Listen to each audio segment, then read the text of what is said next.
Hello दोस्तों, कैसे हो आप सब। आइए, आपका मॉम स्टोरी में स्वागत है। मैं आपको आज कहानी सुना रही हूँ। उसका नाम है अपने स्वाभिमान को सदैव ऊंचा रखे। आपने भी देखा होगा, बड़े शहरों में सार्वजनिक स्थलों पर कुछ भिखारी अपने कटोरे में साधारण ball pen, refill, pencil, pocket size कंघा या अन्य कोई छोटी मोटी चीजें रखकर बैठते हैं। एक सज्जन एक भिखारी के कटोरा में 2 रुपये का सिक्का डालकर वहीं खड़े खड़े उसके बारे में सोचने लगा और कुछ क्षण बाद वह आगे चलने को मुड़ा ही कि वह भिखारी बोला, बाबू साहब, आपने 2 रुपया का सिक्का तो कटोरा में डाल दिया, पर उसमें रखी पेंसिल या रिफिल आपने नहीं ली। आपको जो पसंद है उठा लीजिए साहब। सज्जन बोले, भाई, मैंने तो भिखारी समझकर तुम्हें सिक्का दिया है। नहीं बाबू साहब, उसके बदले कुछ तो ले लीजिए, भले ही 50 पैसे की हो। अब वह सज्जन असमंजस में पड़ गया कि वह भिखारी है या दुकानदार, और उसकी ओर मुस्कुराते हुए देखने लगा। भिखारी बोला, साहब, हालात ने मुझे भिखारी जरूर बना दिया है, लेकिन मेरा थोड़ा सा आत्मसम्मान अब भी बचा है।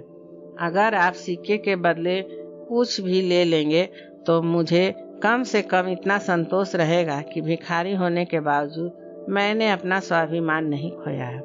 यह सुनकर उस सज्जन की आंखें भर आई।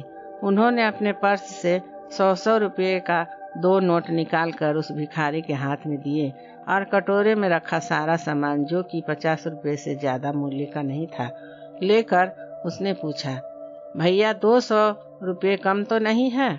वह भिखारी कृतज्ञ होकर रूंधे कंठ से बोला, साहब, मैं आपका शुक्रिया किन शब्दों में अदा करूं।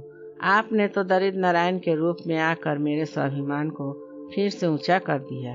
यह तो मेरा जीवन बदल देगा। मैं आज ही इन रुपयों को सुबह और शाम अखबार बेचना शुरू कर दूंगा और फिर भिखारी बनकर कभी नहीं जीऊंगा। निष्कर्ष, प्रत्येक मनुष्य में आत्मसम्मान की भावना होती है, किसी में कम, किसी में ज्यादा।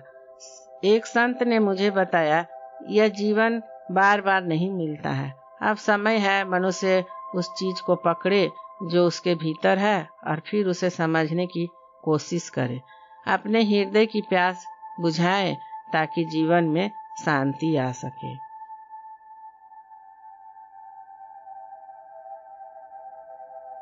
हेलो दोस्तों, आपको मॉमी स्टोरी में स्वागत है। आइए, मैं आपको एक कहानी सुनाती हूँ जिसका हेडलाइन है परिस्थितियों को दोष देना।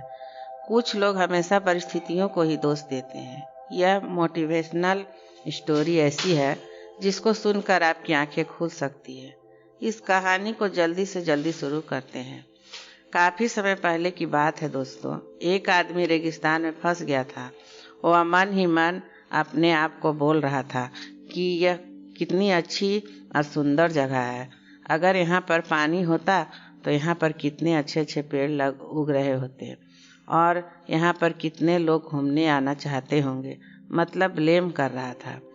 यह होता तो वो होता, और वो होता तो शायद ऐसा होता। ऊपर वाला देख रहा था। अब उस इंसान ने सोचा, यहाँ पर पानी नहीं दिख रहा है। तो उसकी थोड़ी देर आगे जाने के बाद उसको एक कुआं दिखाई दिया, जो कि पानी से लबालब भरा हुआ था। काफी देर तक विचार विमर्श करता रहा खुद से। फिर उसको वहां पर एक रस्सी और बाल्टी दिखाई दी। इसके बाद कहीं से एक पर्ची उड़ के आती है, जिस पर्ची में लिखा हुआ था कि तुमने कहा था कि यहाँ पर पानी का कोई स्रोत नहीं है। अब तुम्हारे पास पानी का स्रोत भी है। अगर तुम चाहते हो तो यहाँ पर पौधे लगा सकते हो। वह चला गया दोस्तों। तो यह कहानी से हमें क्या सिखाती है? यह कहानी हमें यही सिखाती है कि अगर आप परिस्थितियों को दोष देना चाहते हो, कोई दिक्कत नहीं है, लेकिन आप परिस्थितियों को दोष देते हो कि अगर यहाँ पर ऐसा हो और आपको वह सोर्सेस मिल जाए तो क्या परिस्थिति को बदल सकते हो? इस कहानी में तो यही लगता है कि कुछ लोग सिर्फ परिस्थितियों को दोष देना जानते हैं। अगर उनके पास उपयुक्त स्रोत हो तो वह परिस्थितियों को नहीं बदल सकते, सिर्फ वह ब्लेम करना जानते। लेकिन हमें ऐसा नहीं बनना है दोस्तों। इस कहानी से यह शिक्षा मिलती है कि अगर आप चाहते हो कि परिस्थितियां बदले और आपको अगर उसके लिए उपयुक्त साधन मिल जाए तो आप अपना 1% योगदान तो दे ही दे सकते हैं ना। और मुझे पूरा भरोसा है कि आपके साथ ऐसी कोई घटना घटित होती है तो आप अपना योगदान जरूर देंगे। यह कहानी आपको अच्छी लगी होगी। अगर आप चाहते हो कि आपको ऐसे मज़ेदार कहानियाँ मिलते रहें तो आप बिल्कुल सही जगह पर हैं। समझाएं ताकि जीवन में शांति आ सके। दोस्तों, अगर आपको ये कहानी अच्छी लगे तो कृपया लाइक करें, सब्सक्राइब करें। धन्यवाद।